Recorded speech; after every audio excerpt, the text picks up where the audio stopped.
Então, hoje eu vou começar a falar dar dois exemplos, um bem simples que nem é de fluidos, exemplos do que eu chamaria, né, de análise. O primeiro, chamar de análise assintótica de equações diferenciais, é um pouco de exagero, mas serve um pouco como um exercício simples, rápido, para a gente, né, para vocês entenderem um pouco o que eu estou pensando. Depois eu vou mostrar o exemplo de ondas, né, e a gente vê o que eu chamo isso de equação mãe, quer dizer, pelo menos indicar. Né, em fluidos tem essa equação que saem várias equações, dependendo do regime, equações de ondas de superfície, ondas aquáticas, sai KdV, enfim, várias equações famosas. Então, essa transparência aqui, né, brincando, então, falando da equação mãe de fluidos, eu vou primeiro passar por um exemplo, na verdade é de dinâmica de população, porque é fácil, é uma EDO, e é fácil de eu comunicar com vocês um pouco que eu tenho em mente. Então, eu estou mais ou menos acertando, já previa que o tempo tem aula 3 ou 4, eu estou falando sobre isso. Hoje é aula 4, então não errei, né? Então, análise assintótica de operadores diferenciais. Então, o primeiro exemplo simples, vamos ver se eu faço aqui na transparência para não perder tanto tempo escrevendo no quadro negro, e aí depois o de fluidos eu vou para o quadro negro, assim a gente talvez consiga fazer de forma eficiente, mas fiquem à vontade, como vocês têm feito até agora, tem sido realmente até um prazer as perguntas, sem querer bancar o simpático e ficar rasgando. Não, façam perguntas, e as perguntas têm sido boas porque me força a explicar melhor. Feito ontem mesmo, né, a pergunta no final. Mas várias perguntas nessa direção. Então, exemplo de dinâmica de população. Tá? Então, isso aqui é um exemplo de, né, famoso, Lotka-Volterra. Então, N1 é a população de presa.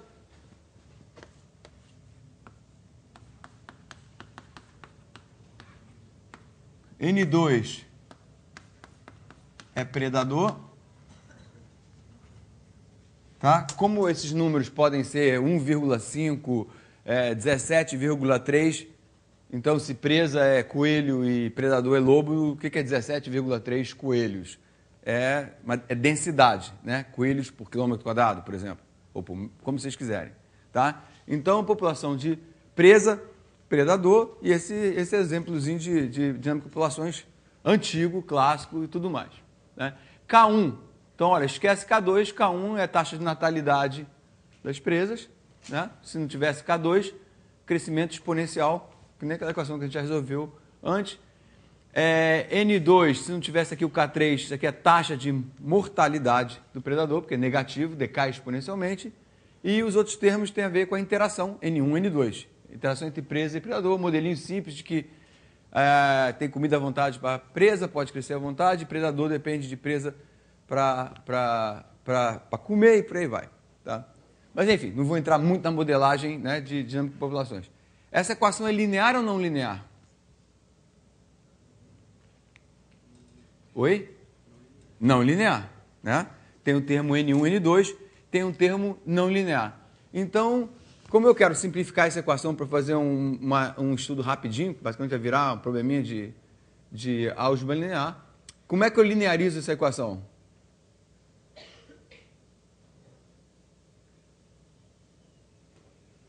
Oi? Poderia ser através da matriz jacobiana, né?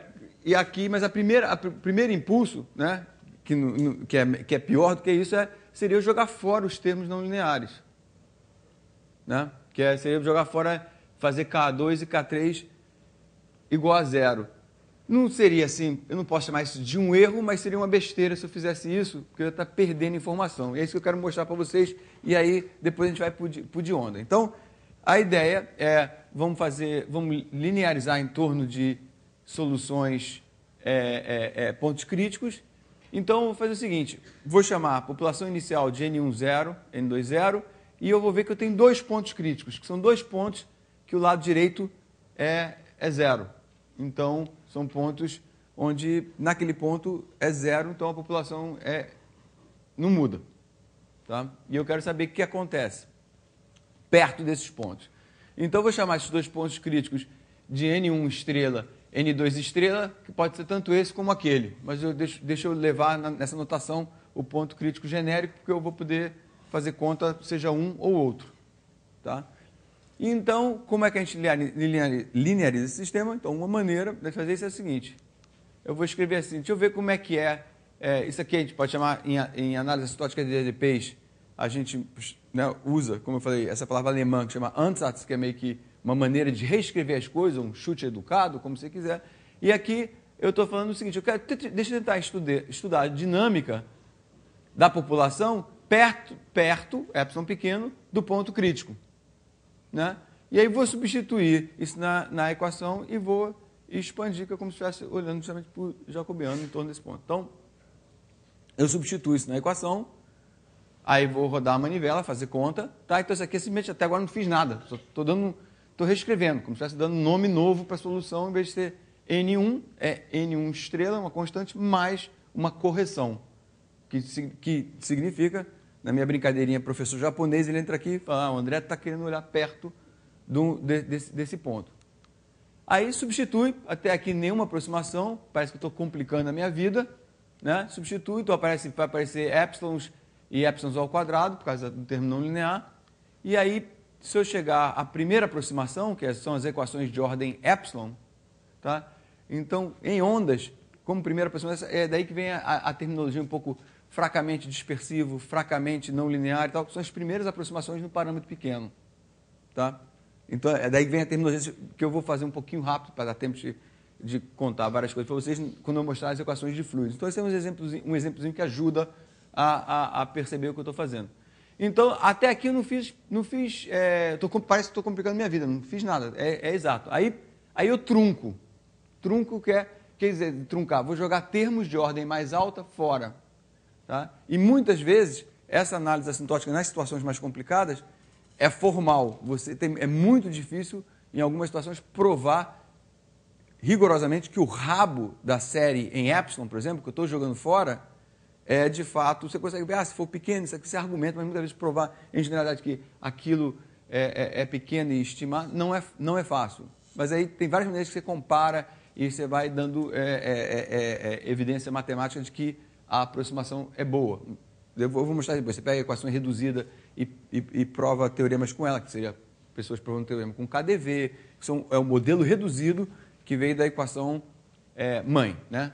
Então, aqui, isso aqui agora é a minha primeira aproximação. Então, fazer a aproximação de ordem epsilon, nesse caso aqui, não tem nada a ver com fracamente não linear, porque, na verdade, a aproximação de ordem epsilon aqui é linear. Tá? Mas só para indicar a mecânica, no sentido de conta, do que vem depois. Tá? Então, a aproximação de ordem epsilon é essa equação linear, e eu chamo, quando eu dou curso para meus alunos, assim, é uma maneira sistemática de linearizar o problema. Né? O pessoal Korteweg e De Vries, por exemplo, fizeram isso meio na intuição ótima deles, de matemáticos e físicos, jogando termos fora, chegaram a KdV em 1800, não sei quanto, corretamente, e mais adiante as pessoas viram como sistematizar isso e tirar várias equações da mesma equação, dependendo do regime. Então, aqui a gente linearizou, está aqui esse sistema linear. Essa equação daqui é linear, por quê? Porque tudo que é estrela é uma constante. Então, não é um termo não linear. Tá? Isso aqui é uma constante vezes N2 til, uma constante vezes N1 til. Então, é um linear. Aí você escreve essa matriz, né, esse sistema linear, e olha para os autovalores dessa matriz, e aí você entende a dinâmica perto dos dois pontos críticos. Então, na hora que você faz no primeiro ponto crítico, que é o 0, 0, a dinâmica é trivial, que botar aqui, né, 0, 0, já fica uma matriz diagonal, só 0, 0, 0, as estrelas todas, já fica a matriz diagonal, que seria eu, no primeiro slide de todos, eu ter jogado fora na força bruta, que é o primeiro impulso. Deixa eu linearizar, pum, joga fora os termos não lineares, tá? Eu estaria linearizando em torno do ponto de crítico o trivial, que é o 0, 0. 0, 0 não tem nada, não tem nem empresa, nem predador. Então, como é que... Né? E aí a próxima transferência está aqui. Os autovalores é K1 e K4. E em torno do outro ponto, que aí isso eu teria perdido, eu tenho um autovalor imaginário. Então, qual é a leitura disso? É simples e faz todo sentido, que é o seguinte. Essa daqui... Eu tô numa situação que a população é tão pequena que elas não se veem, não conversam. Coelho não conversa com lobo, mas não conversa no sentido de não há um acoplamento da dinâmica. Então, deixa eu voltar para a equação. Olha, jogar isso aqui fora, são duas EDOs desacopladas, em que uma cresce exponencialmente e a outra decai exponencialmente. Então, significa que eu comecei com a população tão pequena de coelhos e de lobos, que a de coelho é festa, cresce exponencialmente, porque tem pouco lobo para comer os coelhos, e a de lobo, como tem pouca comida, decai exponencialmente, e é essa dinâmica sem graça. Né? Na outra, não, a gente vai ter o alto valor imaginário, e na verdade as duas soluções oscilam. Então, em torno desse ponto crítico, que é como se fosse um centro, você tem no espaço-fase, né, uma órbita em torno desse ponto, e significa que oscila. O que significa? Ora uma cresce, ora outra cresce, e fica nesse equilíbrio dessa forma. Ou seja, coelho cresce, aí a população de lobo percebe, opa, comida beça, aí começa a matar coelho, que decresce, e aí a população de lobo cresce porque tem comida à vontade. Aí depois tem pouco coelho, lobo começa a morrer, e aí coelho começa a nascer mais, e fica nessa dinâmica, assim, é isso que isso aqui está dizendo. E uma coisa que eu não vou fazer mais um pouco, um convite a vocês, quem quiser depois ver um pouco a relação entre a análise de dispersão e a frequência temporal e esses autovalores aqui no tempo. Tem uma relação. Então, são maneiras diferentes e simples de olhar para a mesma questão dessa dinâmica. Tá? Então, está aqui um exemplo de simplificar equação diferencial com um certo cuidado e para ver o que está por trás disso. Então, acho que agora é hora de eu ir para o quadro negro. E deixa eu fazer... agora vou escrever, né, como por falta de tempo, no curso de fluidos que eu dou aqui no IMPA, eu faço a dedução dessas equações de primeiros princípios, que pega as equações, as hipóteses físicas, viscosidade, tensão, deformação, isso aqui daí a gente deduz as equações de Euler, que são as equações para fluidos invíscidos, depois deduz na via Stokes, aí Euler mostra, enfim, várias, aí chega de Euler invíscido, chega nessas equações que eu vou escrever para vocês agora. Então, essas equações que eu vou escrever agora são bem razoáveis, bem aceitas, tem a versão 2D e 3D. Eu vou fazer a versão 2D. Versão 2D, né, a figura é como se eu fizesse um corte no mar, assim. Né? Posso colocar topografia, até um trabalho recente, que é 2003 meu, para esse problema, colocar topografia com uma geometria bem geral. Então, você vê, um trabalho até recente, mas não vou fazer isso porque dá mais trabalho. Então, eu tenho aqui a minha onda, e esse é a versão 2D. Né? Então, deixa eu até apagar isso de predador para ganhar um pouco mais espaço de quadro negro. E ó, o Roberto colocou ali um aviso de celular, lá no canto de lá, para quem tiver perdido no celular. Então, isso aqui é a versão 2D, bidimensional, de um corte vertical no oceano. Né? Então, aqui está a minha onda no oceano. Eu tenho aqui um domínio, que eu vou chamar de ômega T. Então, o meu domínio de fluido depende do tempo. Por quê? Porque conforme essa onda anda, né, essa faixa muda de configuração. Né? Então, na verdade, o que eu estou fazendo é das equações de Euler, que é para fluido invíscido. A água é viscosa, mas para esse tipo de dinâmica você pode desprezar a viscosidade da água, né, o quanto ela é grudenta, é uma maneira exagerada de falar, mas a viscosidade é isso, é o efeito de fricção. O ar é menos viscoso do que a água, mas para a aerodinâmica, a viscosidade do ar é muito importante, então isso depende do problema, né, que você bota um ingrediente físico ou não.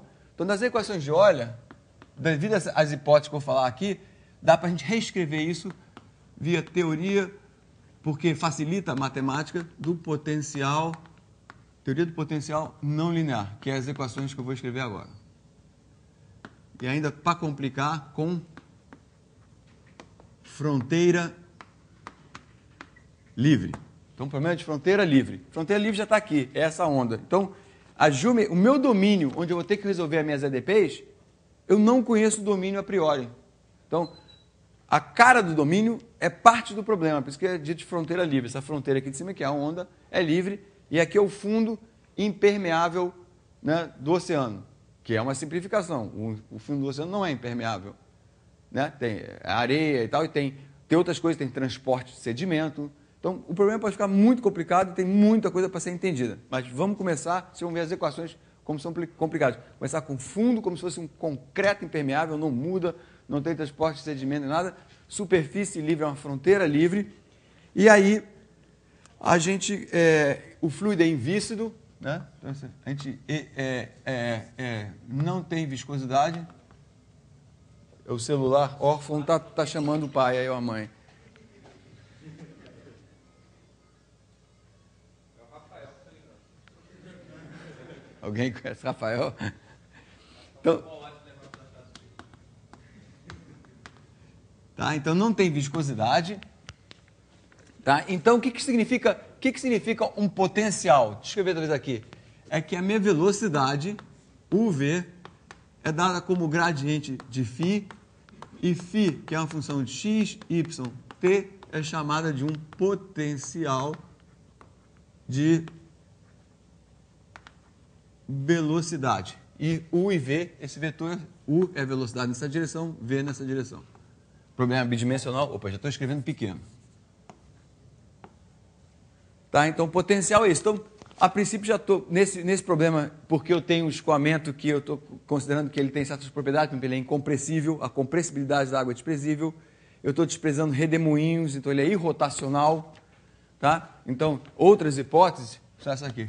Incompressível. É razoável considerar isso.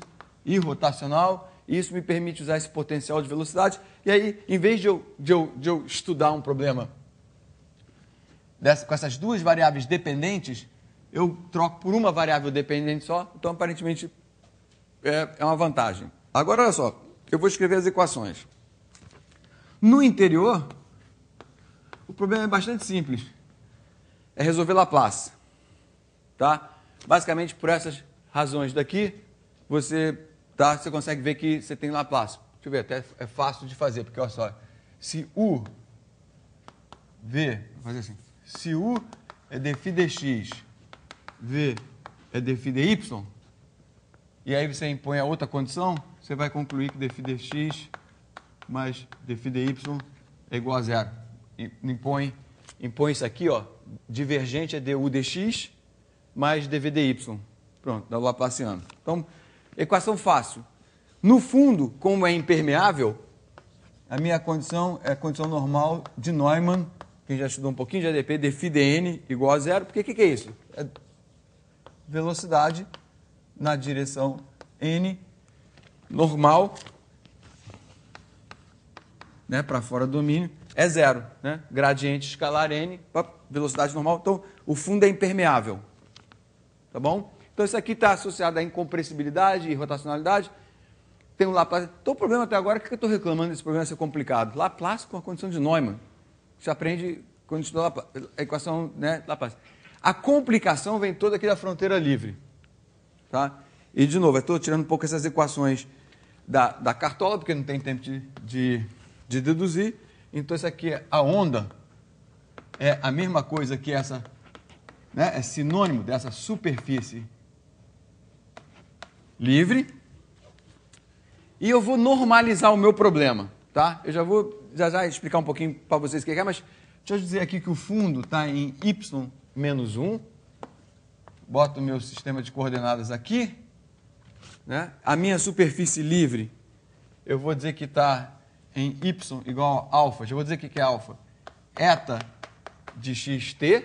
Então, eta, essa função, é o meu perfil de onda. Tá? E dessa conta, hoje, no final do dia, né, eu vou mostrar para vocês como é que a gente calcula, de forma bastante simples, a velocidade de um tsunami. A formulazinha que dá a velocidade de um tsunami. Tá? Então, o perfil de onda, então essa função eta, perfil de onda, eu vou dizer que é esse parâmetro alfa. Então, até aqui tudo certo. Na verdade, esse Laplaciano, como é adimensional, eu estou fazendo uma mudança de variáveis para variáveis adimensionais, já vou explicar o que é isso. Ele é um Laplaciano assim. Então, eu escrevi um pouquinho de propósito assim para consertar. Já vou dizer o que é beta. Então, estão aparecendo os parâmetros. Lembra que eu falei que eu tenho uns parâmetros para regular o regime? São esses parâmetros. Por enquanto, tá caindo do céu, já vou explicar um pouquinho de onde que vem. E as condições de fronteira livre, deixa eu botar aqui a notação aqui, na fronteira livre, que é onde está toda a minha complicação da dinâmica, eu tenho que satisfazer as seguintes equações. E aí que vem a história complicada.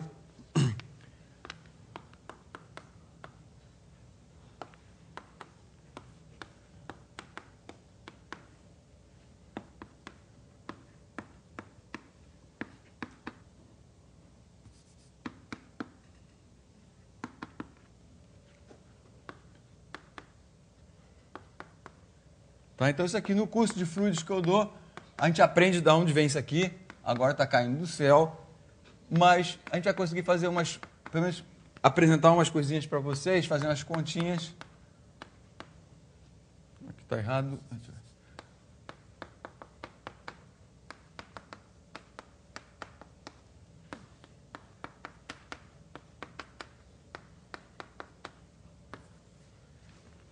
Tá? Então, o que eu estou fazendo até aqui? Isso aqui são meus dados iniciais.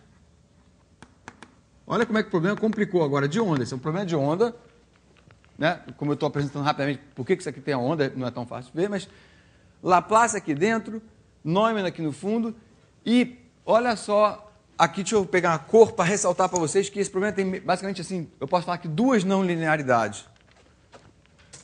Né? Uma é essa daqui.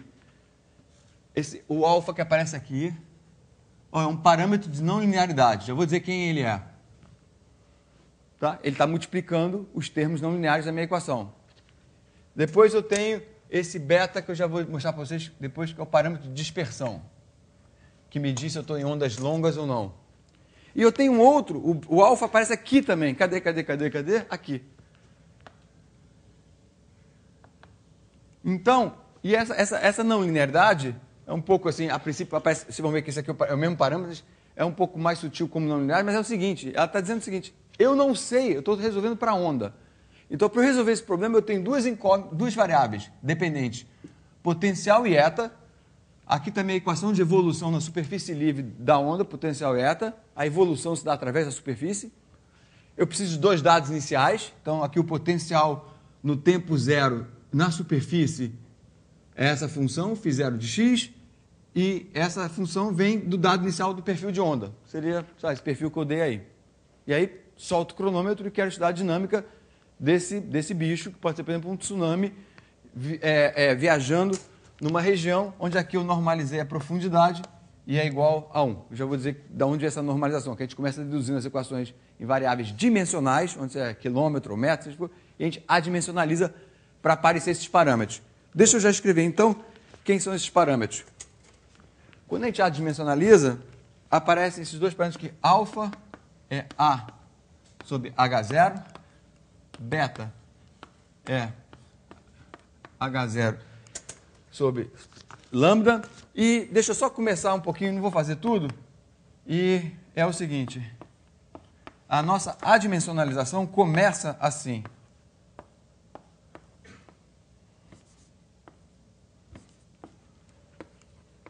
Etc. Se for necessário, depois para vocês entenderem, né, eu escrevo mais detalhes. O que eu quero dizer com isso? Eu deduzi minhas equações originais e aí depois eu fiz uma mudança de variáveis para normalizar e disse o seguinte, ó, o meu x, que tinha dimensão, eu vou normalizar para um comprimento de onda característico. O meu y, que também tinha dimensão, vou normalizar para uma profundidade característica. Então, por exemplo, se a profundidade y, tio, ia de 1 até H0, agora o y vai de 0 a 1. Eu normalizei. Tá? Uma onda, se um tsunami típico tem 100 km de comprimento, tá? Então o lambda é 100 km, então quando o x-til varia de 1 a 100 km, o x, que é adimensional, porque é quilômetro sobre quilômetro, o x varia de 0 a 1. Então eu estou normalizando o comprimento de tudo, da comprimento da onda, profundidade, e aí fica esse problema de referência que é adimensional. O bom disso é que aparecem esses parâmetros, aqui apareceram dois parâmetros que me permitem controlar regime. E olha só que interessante, uma coisa que as equações ensinam para a gente e é assim mesmo que acontece. Olha só, O alfa, que é o parâmetro de não linearidade, como é que eu sei que ele é o parâmetro de não linearidade? Aparece em frente a todos os termos não lineares. Então, esse aqui é o parâmetro de não linearidade. Então, ele vai me dizer quando é que uma onda é linear ou não linear. Por isso que eu falei para vocês, um tsunami, que em princípio é um bichão que a gente imagina grandão, no começo é uma onda linear. Por quê? Porque um tsunami tem de 1 a 2 metros de altura quando é gerado pelo terremoto submarino, mas ele está numa região de 2, acontece com frequência, não necessariamente tem que ser isso, né? Depende de onde é o terremoto, mas esses que acontecem numa região que pode ter de 2 a 4 mil metros de profundidade. Então, quanto é que dá 2 metros dividido por 2 mil metros? 10 a menos 3. Então, o alfa é pequeno. Tá? Enquanto que, ao vocês escovarem os dentes e tiver uma ondinha na pia de vocês, dependendo de como for, se isso aqui for centímetro por centímetro, alguma coisa assim, ou numa latinha, a onda é não linear. Porque isso aqui é grande. Então, esse termo é importante na dinâmica. Né? Se esse alfa for 10 a menos 3, é quase que já um convite para eu jogar esse termo fora da dinâmica e linearizar minhas equações.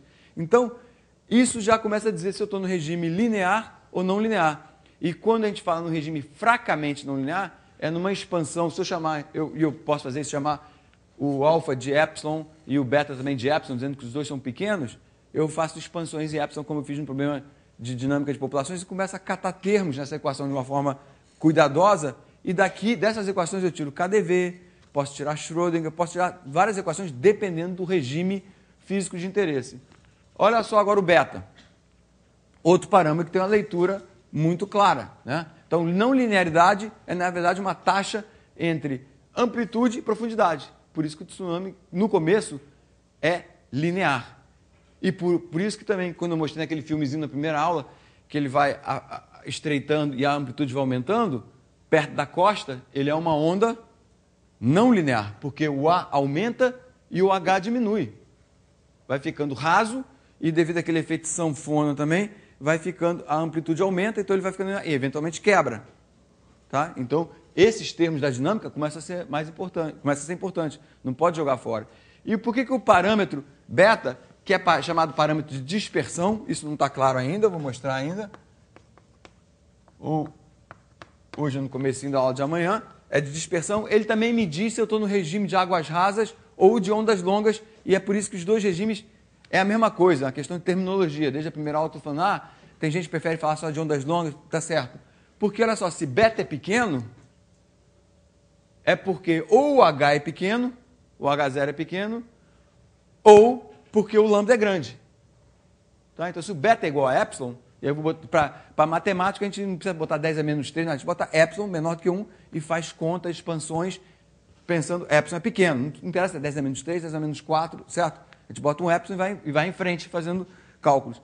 Então, o beta ser pequeno significa que ou o H é pequeno, eu estou no regime de águas rasas, ou eu estou no regime de ondas longas.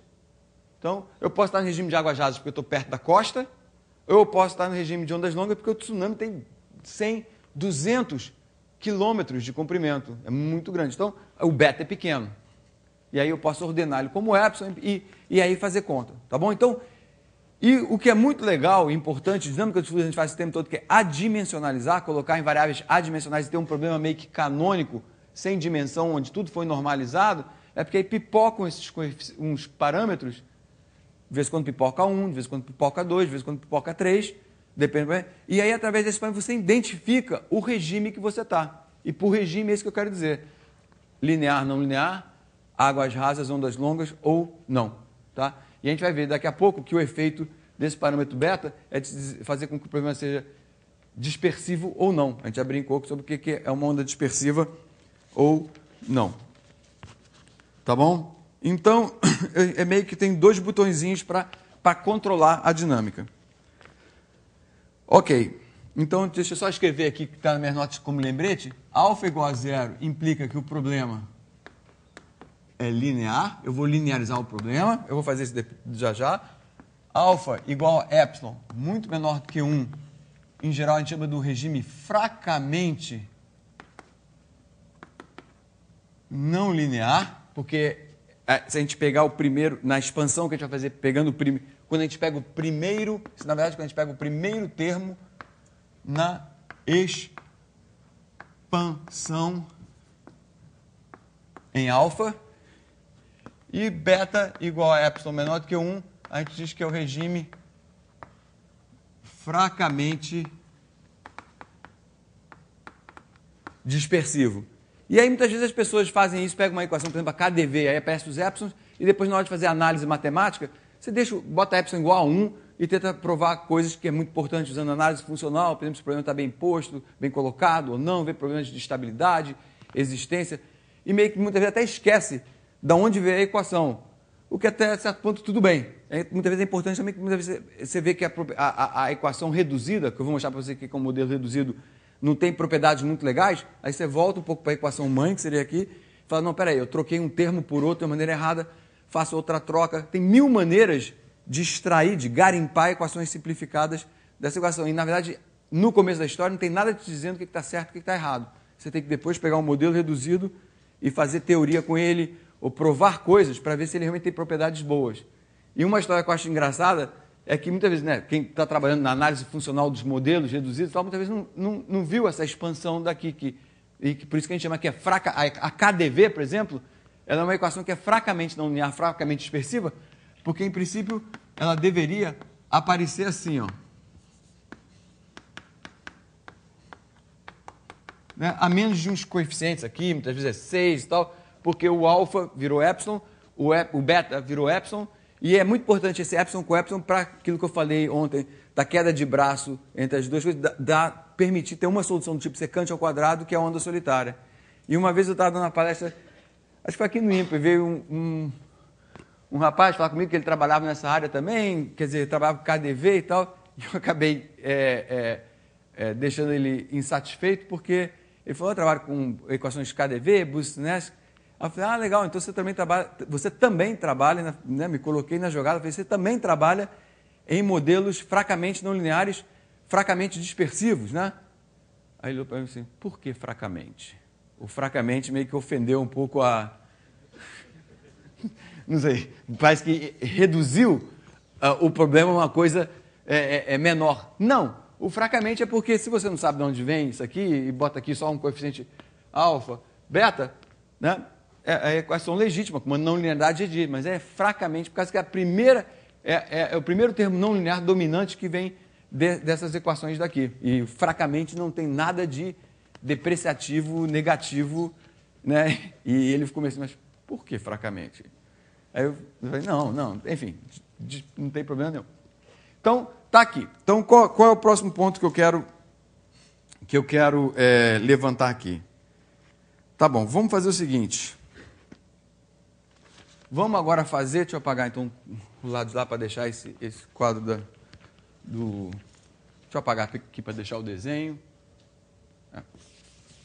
Então, eu vou pular os detalhes, mas se fizer uma análise em série de potências de epsilon, ou em potências de alfa, beta, por aí vai, a gente pode fazer o seguinte. Então, isso, por exemplo, tem detalhe para fundo plano no livro do Witham, que eu dei no começo, né, o livro. O que eu estou fazendo agora, que é o seguinte, como eu estou no regime, agora eu quero fazer o seguinte, quero fazer uma aproximação para alfa e beta pequenos. Então, eu estou no regime fracamente não linear, fracamente dispersivo, que seria, para um tsunami, é um regime legítimo, que é depois que ele viajou por um certo tempo e a amplitude dele cresceu um pouquinho, já saiu do regime linear. Tá? Como é que eu simplifico essas equações que são, mesmo quando a gente lineariza elas, são difíceis de resolver de forma fechada? Tá?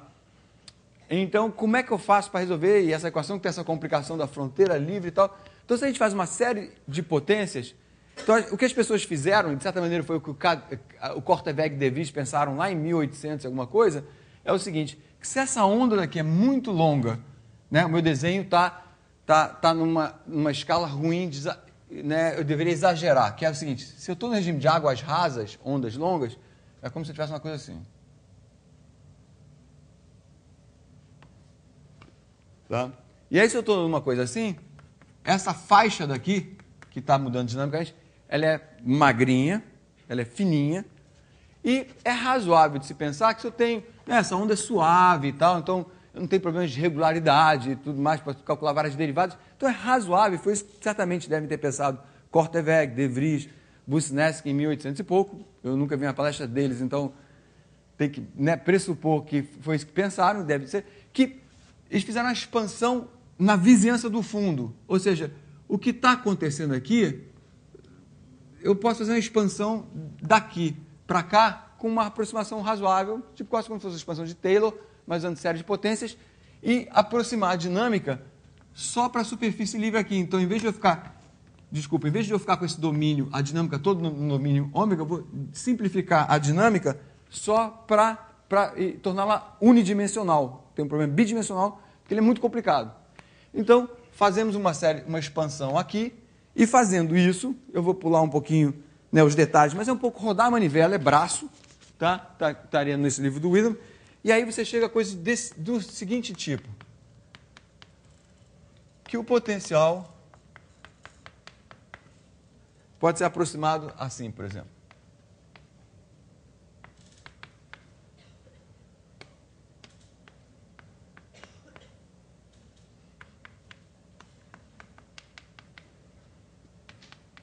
Mais ordem beta ao quadrado, né? Beta muito menor do que 1. Então, isso aqui é a aproximação do potencial perto do fundo. Então, olha só, se o Y, e por isso que é legal também, a gente adimensionalizou o Y menor ou igual que 1. Então, formalmente, a gente tem essa aproximação. O F é o que a gente chamaria potencial reduzido.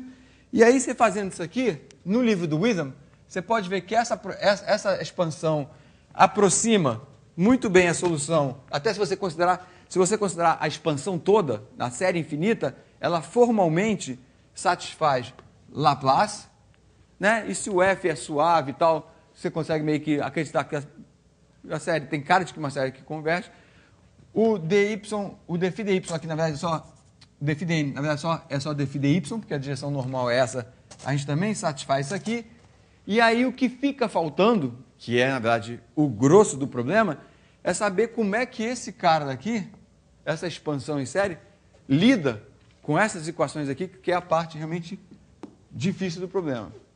Aí você faz o seguinte, bem, deixa eu formalmente, mesmo sem saber até onde eu tenho controle de estágio, deixa eu formalmente botar isso nessas equações, rodar a manivela, colher os termos dominantes, e depois você pode, e é o que as pessoas fizeram por anos, sair KDV, provar coisas, ver a qualidade, matematicamente falando, dos detalhes de espaço de funções, estabilidade, isso, aquilo, desse modelo reduzido que sai, e talvez no computador e fazer outros meios de comparar o modelo reduzido, que é o que vai sair agora, com as equações todas. Então, eu vou começar a fazer como se fossem as contas para chegar no modelo reduzido. Então, na hora que eu substituo, deixa eu ver como é que eu chamo isso aqui, cruzinha 1 em caixinha, então, se eu botar isso aqui, substituir. Aqui, em primeira aproximação, como se fosse uma série de potências aproximando essa equação, eu vou ficar com o sistema assim, ó. E aí eu vou parar um pouquinho o que eu poderia continuar, mas para a gente linearizar e olhar o que tem por trás. Então, olha só.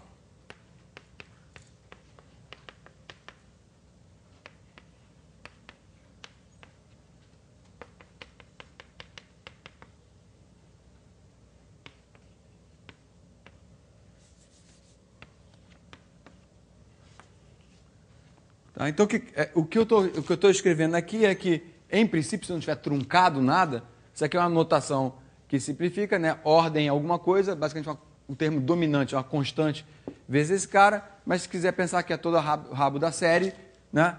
Pode pensar isso, só que eventualmente eu vou truncar isso, que eu vou jogar isso aqui fora. Tá? E é assim que a gente tem um modelo reduzido. Então, eu vou ter como modelo reduzido esse sistema na superfície livre. Esse sistema só depende de x, ó, f é uma função só de x e t, eta já era uma função só de x e t, então a outra, né, a dimensão transversal desse problema, que é o y, sumiu do problema. Tá? Sumiu como? Porque eu fiz uma série de potências. Está aqui, tá aqui aparecendo potências de y, aqui apareceria outras potências de y, e eu trunquei. Então é como se fosse uma série de potências, como se fosse uma série de Taylor, e eu parasse no segundo termo, e falasse, tá, se for uma aproximação razoável, eu paro aqui, e dessa forma o y meio que saiu do problema. Então, é como se eu tivesse, né, feito a expansão daqui para cá. Então, pulando alguns detalhes, eu estou contando uma história mais comprida agora, mais complicada, de forma rápida. E eu posso perguntar, o que tem esse sistema aqui de parentesco com a minha, sei lá, com a minha segunda aula, por exemplo? O que tem de relação com o que eu havia feito antes? Vamos dar uma olhadinha nisso. Olha só. Olha só, vou fazer o seguinte. E peraí, eu fui um pouquinho rápido demais. Porque eu substituí, perdão, e eu apaguei ali. Fui rápido demais, substituí aqui e já coloquei, para ganhar tempo, nas notas eu fiz isso aí, foi rápido demais, alfa igual a zero, já linearizei. Tá? Perdão. Mas só para ganhar tempo, para falar qual é o parentesco disso com a segunda aula que eu saí mostrando para vocês equações, a equação da onda unidirecional, bidirecional, dispersiva, tá? Perdão. Porque, na verdade, isso que eu estou pulando realmente conta, braço. É colocar uma série, coletar termos, juntar todos os termos de ordem alfa, todos os termos de ordem beta, se você chamar de epsilon, e por aí vai. E agora acabei indo um pouco rápido demais. Então, essa equação é linear. Né? E aí, olha só o que acontece. Eu posso fazer várias coisinhas aqui. Então, a primeira coisa que eu posso fazer, vou chamar aqui, chamar de exercício A, é o seguinte. Alguém consegue ver, né, olhando assim? Então, isso aqui é o termo, primeira aproximação linear, porque eu botei o alfa igual a zero, perdão de novo, pena que eu apaguei ali, mas enfim, é só botar o alfa igual a zero, seria fazer alfa igual a zero e aí substituir isso aqui naquelas equações. Tá? Aí sai isso aqui. E aí eu quero mostrar para vocês já, ou se não for hoje, no comecinho de amanhã, que esse beta é realmente um parâmetro de dispersão. Eu mostrei para vocês a equação da onda, bidirecional, unidirecional e a dispersiva. E aí eu pergunto como exercício aqui, que não é difícil, mas se for a primeira vez tem que, né, parar e só olhar. Qual o parentesco disso aqui, por exemplo, com a equação da onda, a primeira que eu mostrei para vocês na aula 2? Né? Então, a primeira coisa que talvez eu poderia fazer para facilitar um pouco essa minha pergunta é, vamos fazer uma pressão, vamos truncar esse sistema de ADPs. Simplesmente vou jogar fora o rabo da série, supondo que está tudo ok. Vou botar zero para isso não incomodar vocês. Está aqui. Tá bom? E deixa eu facilitar um pouquinho também. Vamos pressupor, nesse exemplo A, primeiro, que eu estou no limite, que é o jargão da área, águas rasas. Ou ondas longas. Mesma coisa, certo? Beta igual a zero ou ondas longas. E aí aquilo que eu falei, né, que é verdade, brincando, mas é verdade, muitos revisores de artigos falam, não, fale ondas longas, porque águas rasas, que é o limite, então, e matematicamente está ok a gente pensar que a onda é infinitamente longa. Né? A gente pode tomar esse limite que vai simplificar a vida do que falar que a água vai seca, que vai para zero. O que acontece? Bota na cabeça de vocês ali o beta igual a zero, então é o regime de ondas infinitamente longas, e tá bom, vou escrever aqui para a gente poder raciocinar mais rápido. Eu tenho esse f de t, que é o potencial reduzido, mais eta igual a zero. Isso aqui, então, é um sistema de águas rasas. Não é o melhor de todos, mas não importa. A gente pode fazer 1000 brincadeiras com esse sistema. Se der tempo amanhã eu indico um pouquinho. E qual o parentesco disso? Como é que eu traço um parentesco disso com o primeiro modelo de ondas que eu mostrei para vocês na aula 2? Alguém quer dar um palpite? Fique à vontade. Para acertar o gol tem que dar chute para fora mesmo, não tem problema. Dica, tem duas variáveis aí. Eu, em particular, não tenho muita intuição, verdade, não estou fazendo onda, para o potencial reduzido. Esse F é um potencial reduzido, porque não é um potencial bem, né, XY, não satisfaz lá para. Então, vou tirar esse cara da história. Até porque se eu sou um cara, e sou um cara que é interessado em ondas, eu quero botar o meu foco, minha atenção, no perfil de ondas, que é a função eta. Certo? Então, deixa eu tirar o F da história e ficar com a equação só para eta, nesse sistema. Como é que eu tiro o F da história? Pressupondo que eu tenho regularidade, que está tudo bem. Não preciso me preocupar com, né, com sutileza de falta de regularidade. Tal. Ou seja, eu posso tirar derivada à vontade, isso que eu quero dizer com regularidade. Olha só, se eu derivar aqui, essa equação daqui, duas vezes em x e derivar essa equação uma vez em t, e aqui está indicando que eu vou fazer uma conta, o que é que sai? Se eu derivar isso aqui duas vezes em x e subtrair dessa daqui, ou melhor, né, fizer menos essa com mais essa, não sai isso aqui, ó.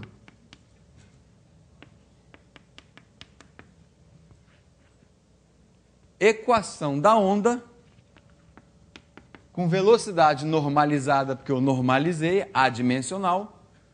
Então, está aqui mostrando que o filhotinho, né, usando esse papo de equação humana, o filhotinho mais simples que sai no regime mais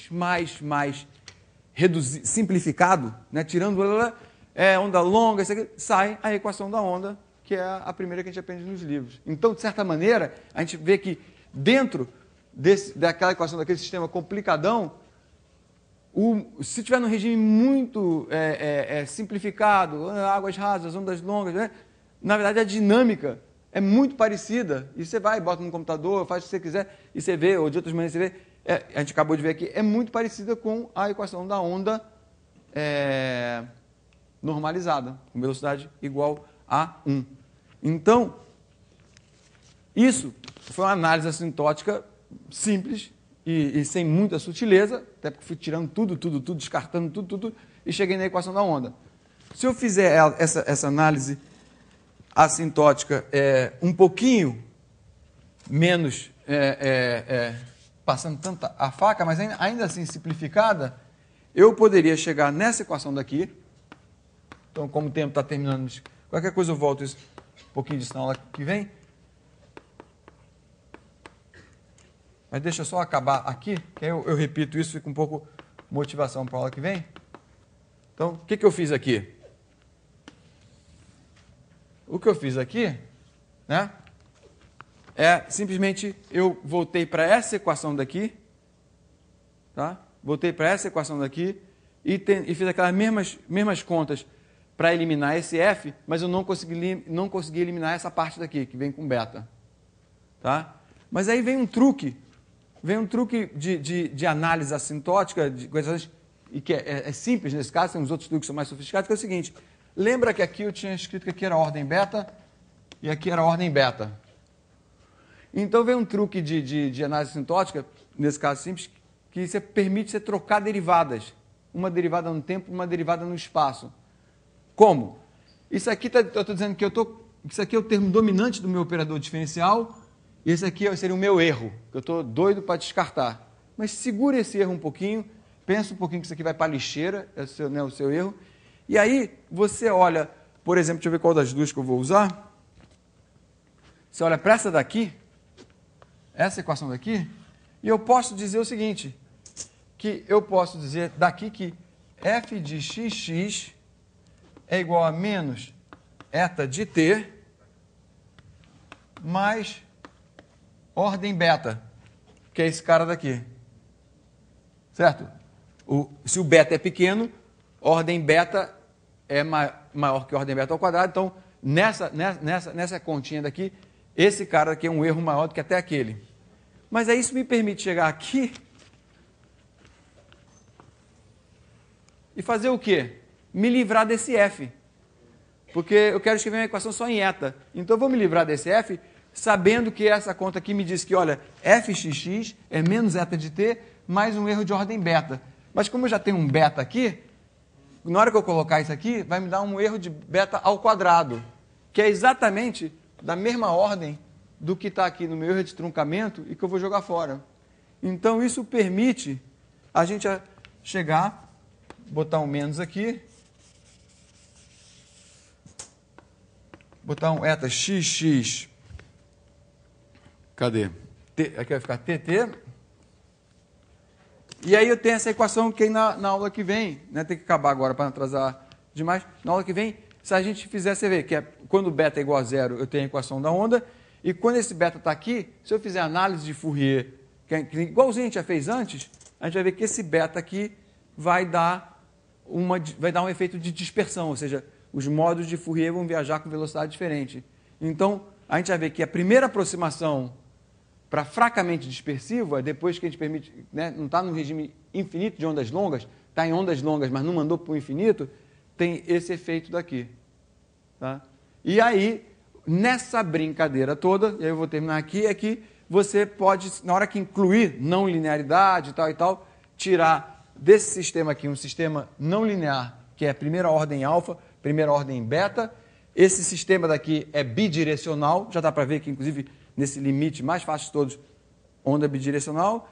Se eu fizer a versão fracamente não linear, fracamente dispersiva, tenho que se chama a equação de Boussinesq, e aí dá para fazer umas contas, que é especializar a onda andando só para uma direção, e aí o que sai? Sai a famosa KdV, que o Korteweg e De Vries deduziram para uma via mais rápida, mas um pouco mais arbitrária, saíram tirando termos, só que não converteram nenhuma barbeiragem, porque são muito bons na matemática das EDPs de ondas, né, que eles tinham na época, em 1800, e muito bons também na física. Então, com isso, eles não fizeram barbeiragem, tiraram os termos certos para uma via um pouco mais assim arbitrária, né, menos sistemática de colher termos.